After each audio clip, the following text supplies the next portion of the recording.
আসসালামু আলাইকুম। তোমাদের আজকে সপ্তম শ্রেণীর বিজ্ঞান ক্লাসে সবাইকে স্বাগতম। গত কয়েকদিন পর, প্রায় 2 দিন পর আজকে তোমাদের একটা ক্লাস নেওয়ার জন্য আসছি। কারণ হচ্ছে তোমাদের গুরুত্বপূর্ণ সামনে সিটি পরীক্ষার সাজেশন দিব। তোমরাই সিলেক্ট করে দিয়েছো তাপ ও তাপমাত্রা থেকে সাজেশন দেওয়ার জন্য। গত সিটি পরীক্ষার যে প্রশ্নটা আমরা সংক্ষিপ্ত আকারে নিয়েছিলাম এবং প্রশ্নগুলো দিয়েছিলাম, অনেক গার্ডিয়ান এবং তোমরা নিজেরাও এই প্রশ্নগুলো পছন্দ করেছো। এর জন্য আমরা তোমাদের মতামতের ভিত্তিতে আবার আমরা ওই গত প্রশ্নের মতোই ছোট পরিসরে পরীক্ষা নেওয়ার চেষ্টা করব, যে প্রশ্নগুলো আগের মতোই আমরা নিব। তাহলে তোমরা একটা বই দাও, এদিকে একটা বই দাও, বিজ্ঞান বই দাও, তাপ ও তাপমাত্রার বইটা দাও তোমরা তাড়াতাড়ি। বই পেয়ে গেছি। এখন লক্ষ্য করো, অনুসন্ধানী বই দাও, তুমি দাঁড়াও।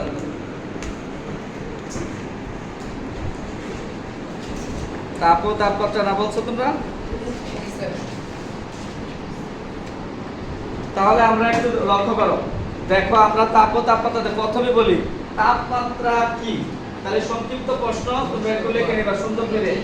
সংক্ষিপ্ত প্রশ্ন লেখো, সংক্ষিপ্ত প্রশ্ন। 1 নাম্বার, তাপ কি অথবা তাপ কাকে বলে, এটা তোমরা লিখতে পারো। 2 নাম্বার,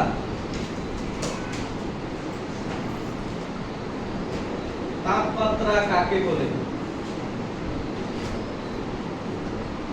তাপমাত্রা কাকে বলে?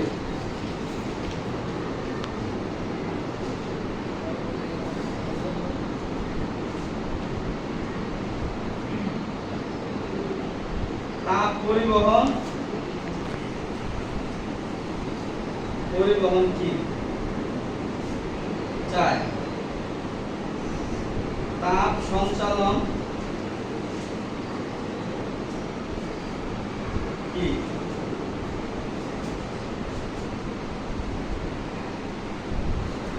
তাপের পরিচলন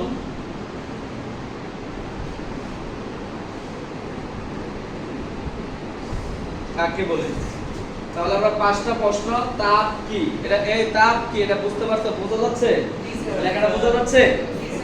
তাপমাত্রা কাকে বলে? তাপ পরিবহন কি? তাপ সঞ্চালন কি? তাপের পরিচলন কাকে বলে? এই পিছন থেকে একজন বলো, এটা বুঝতে পারতেছো? ওকে, থ্যাংক ইউ। তাহলে এখন আসো, তাহলে আমরা এগুলো সংক্ষিপ্ত প্রশ্ন দিলাম। এরপর আমরা দিব ব্যাখ্যামূলক কিছু প্রশ্ন।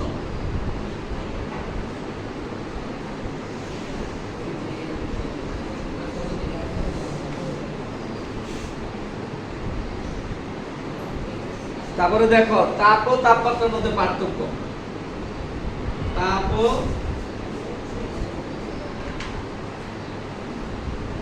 তাপমাত্রার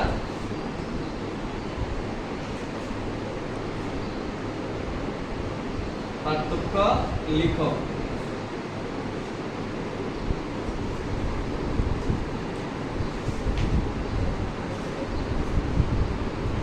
তারপর আসো, আপেক্ষিক তাপ বলতে কি বোঝায়?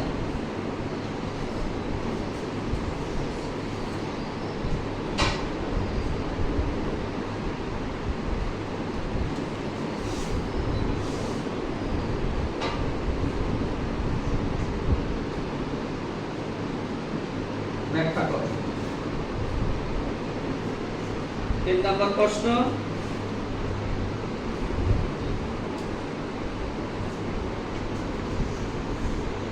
তাপ কিভাবে পদার্থের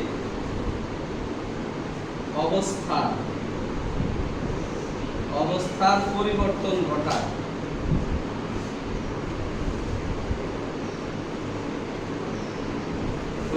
ঘটায়? বিশ্লেষণ করো।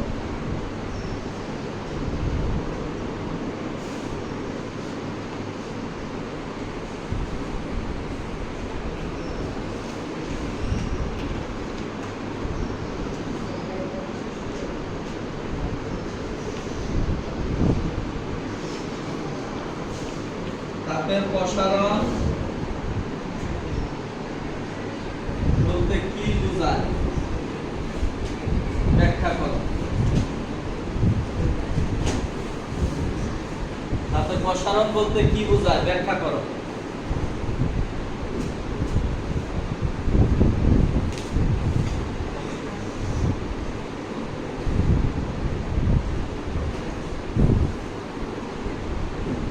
কঠিন পদার্থকে তাপ দিলে কি কি পরিবর্তন হয় ব্যাখ্যা করো।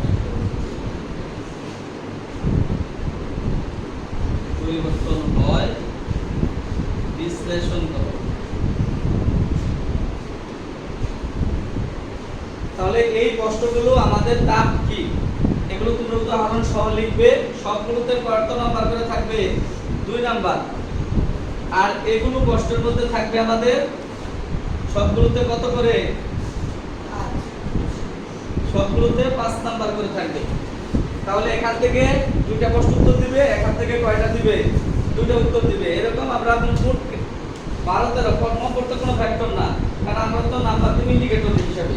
ত্রিভুজ, চতুর্ভুজ আর কি দিব? বৃত্ত।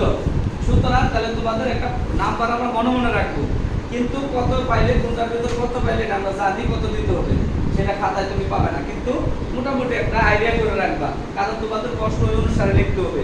সংক্ষিপ্ত প্রশ্ন তুমি সংক্ষিপ্ত লিখতে হবে, তাহলে 5 নম্বরের প্রশ্ন সেটা একটু বড় করে লিখতে হবে, সেই অনুসারে লিখবা। তাহলে আমি যে প্রশ্নগুলো তোমাদের এখানে ফুটে লিখে দিয়েছি এগুলো কি স্পষ্টভাবে তোমরা দেখতে পারতেছো? দেখা যায়? দেখা যায়? আর এগুলো বোর্ডে লেখা কি বোঝা যাচ্ছে? বোঝা যাচ্ছে?